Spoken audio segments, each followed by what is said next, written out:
ফের চিঠি। এবার কলকাতা হাইকোর্টের প্রধান বিচারপতি। এই নিয়ে দ্বিতীয়বার আদালতের দ্বারস্থ তৃণমূল। মঙ্গলবারই সাংবাদিক সম্মেলন করেন রাজ্যসভার তৃণমূলের সাংসদ সাগরিকা ঘোষ। কমিশনের বিরুদ্ধে আদালত অবমাননার অভিযোগ তোলেন তিনি।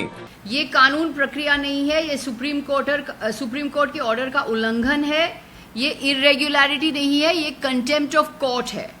এবার দলের তরফে সরাসরি চিঠি দেওয়া হলো কলকাতা হাইকোর্টের প্রধান বিচারপতিকে। একের পর এক সাপ্লিমেন্টারি তালিকা প্রকাশ করছে নির্বাচন কমিশন। তালিকা থেকে শয়ে শয়ে নাম বাদ যাচ্ছে। সেসব ব্যক্তিদের ট্রাইব্যুনালে যাওয়ার কথা জানিয়েছে কমিশন।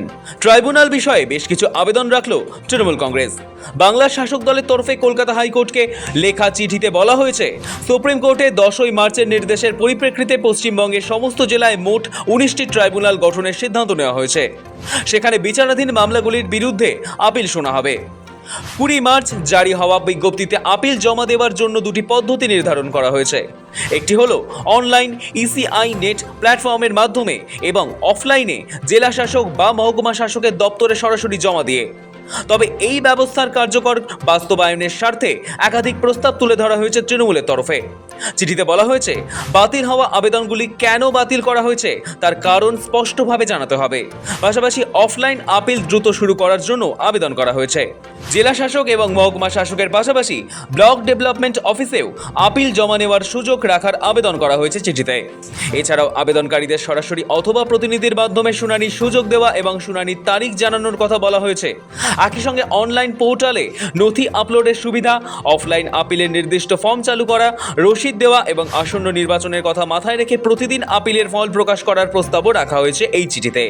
দুদিন আগেই কলকাতা হাইকোর্টের প্রধান বিচারপতি সুজয় পালের কাছে চিঠি লিখেছিলেন রাজ্যের মন্ত্রী চন্দ্রিমা ভট্টাচার্য। তার অভিযোগ ছিল, সুপ্রিম কোর্টের নির্দেশে পশ্চিমবঙ্গে প্রায় 60 লক্ষ মামলা নিষ্পত্তির জন্য এই বিশেষ সংশোধন প্রক্রিয়া চলছে। ইতিমধ্যেই 23 মার্চ প্রকাশিত প্রথম সাপ্লিমেন্টারি তালিকায় প্রায় 7.5 লক্ষ ভোটারের নাম সংযোজন ও বিয়োজন করা হয়। তবে অভিযোগ, বাস্তবে প্রায় 27 লক্ষ মামলা নিষ্পত্তি হয়ে গেলেও তার পূর্ণাঙ্গ তথ্য প্রকাশ করা হয়নি। ফলে বহু ভোটারের অবস্থান অনিশ্চিত হয়ে গিয়েছে। পাশাপাশি চিঠিতে উল্লেখ করা হয়, বহু রাজনৈতিক দলের সম্ভাব্য প্রার্থীদের নাম এই সংশোধন প্রক্রিয়ার অধীনে ছিল। শুধুমাত্র তৃণমূলেরই বেশ কয়েকজন প্রার্থীর নাম বিচারাধীন ছিল। ফলে তাদের ক্ষেত্রে দ্রুত নিষ্পত্তি না হলে মনোনয়ন প্রক্রিয়ায় সমস্যা তৈরি হতে পারে। এই অভিযোগ তুলে চিঠি দেওয়া হয়। এদিকে নতুন ভোটারের নাম নথিভুক্ত করার আড়ালে ভুয়ো ভোটার ঢোকানোর অভিযোগ তুলে সোমবার সিইও অফিসে গিয়েছিলেন তৃণমূলের সর্বভারতীয় সাধারণ সম্পাদক অভিষেক বন্দ্যোপাধ্যায়। তারপর থেকে দুদিন ধরে দফায় দফায় সিইও দপ্তরের সামনে ঝামেলায় জড়িয়ে পড়েন বিজেপি ও তৃণমূল সমর্থকেরা।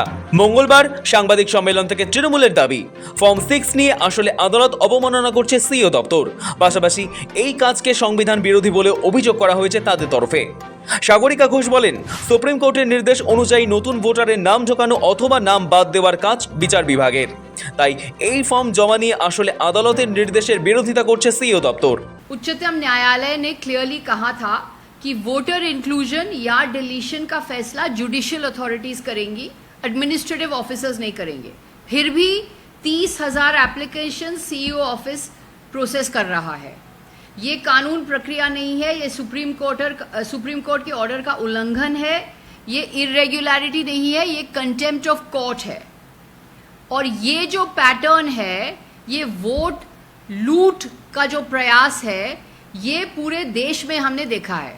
মঙ্গলবার সকালেই মুখ্য নির্বাচন কমিশনার জ্ঞানেশ কুমারকে চিঠি লিখেন মুখ্যমন্ত্রী মমতা বন্দ্যোপাধ্যায় নিজে। মঙ্গলবার পাঠানো এই চিঠিতে মমতা বন্দ্যোপাধ্যায় অভিযোগ করেন যে এসআইআর এর নামে লক্ষ লক্ষ মানুষকে হয়রানির শিকার হতে হয়েছে। এমনকি এই প্রক্রিয়ায় 200 জন মানুষের মৃত্যু হয়েছে বলেও ফের একবার মনে করিয়েছেন তিনি। শুধুমাত্র তাই নয়, তিনি অভিযোগ করেছেন বিজেপি এজেন্টরা সুকৌশলে কয়েক হাজার ফর্ম 6 জমা দিচ্ছে। বিহার, হরিয়ানা বা মহারাষ্ট্রের মতো বাংলাতেও একই ছক কষা হচ্ছে বলে তার অভিযোগ। এই পরিস্থিতিতে এবার কলকাতা হাইকোর্টে চিঠি দিল তৃণমূল। সৌভিক সান্যালের রিপোর্ট, সময় কলকাতা।